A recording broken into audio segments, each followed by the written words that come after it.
یہاں وہ relief measures کی بات ہم کرنے جا رہے ہیں جو پچھلے کئی سالوں سے یہ کہا جا رہا تھا کہ اس حکومت جو آئی ہے انہوں نے معاشی استحکام لے کر آئے ہیں، اس کو ہم گروتھ کی طرف کیسے لے کر جائیں گے۔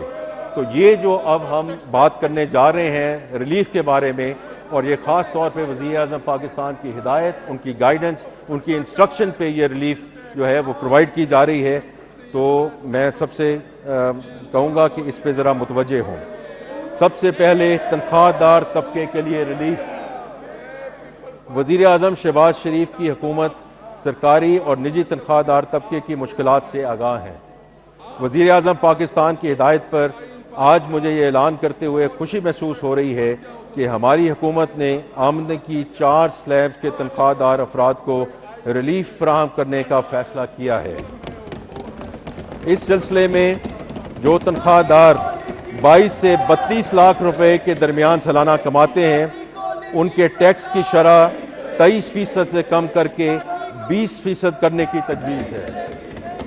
32 سے 41 لاکھ روپے کے درمیان آمدن والے تنخواہ داروں کے لیے ٹیکس کی شرح 30% سے کم کر کے 25% کرنے کی تجویز ہے۔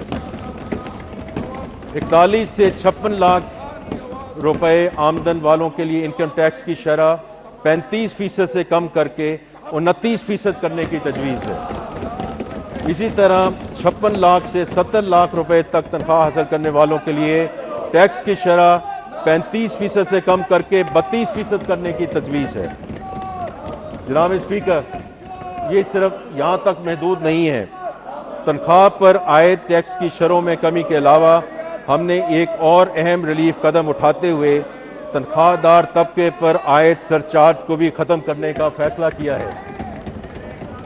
یہ ایک دیرینہ مطالبہ تھا اور حکومت کو بھی اس امر کا احساس تھا، اس لیے ہم نے پچھلی بجٹ میں اس سرچارج کی شرح کو 10% سے 9% کیا، اور اب اس سرچارج کو مکمل طور پر ختم کرنے کی تجویز ہے۔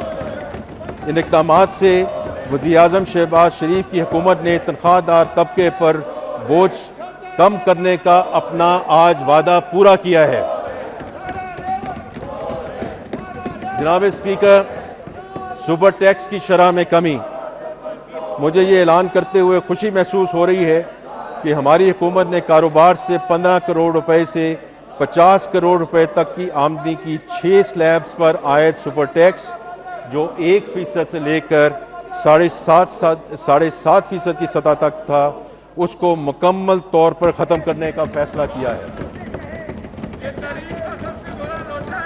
اسی طرح 50 کروڑ روپے سے زائد آمدنی پر سپر ٹیکس کی شرح 10% سے کم کر کے 8% کرنے کی تجویز ہے۔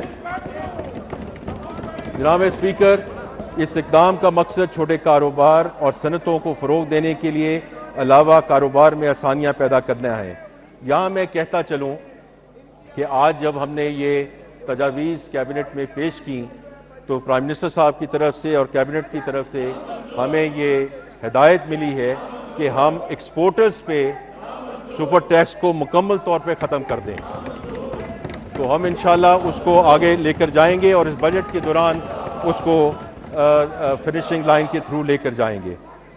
میں صرف کہنا چاہتا ہوں کہ یہ اس کا اطلاق بینکوں، تیل اور گیس تلاش کرنے والی کمپنیوں اور فرٹیلائزر کمپنیوں پر موجودہ جو سرچارج ہے وہ برقرار رہے گا۔ جناب اسپیکر، پاکستان کی معیشت میں روزگار کے مواقع پیدا اور صنعتی ترقی کا پہیہ تیز کرنے میں کنسٹرکشن سے بڑھ کر کوئی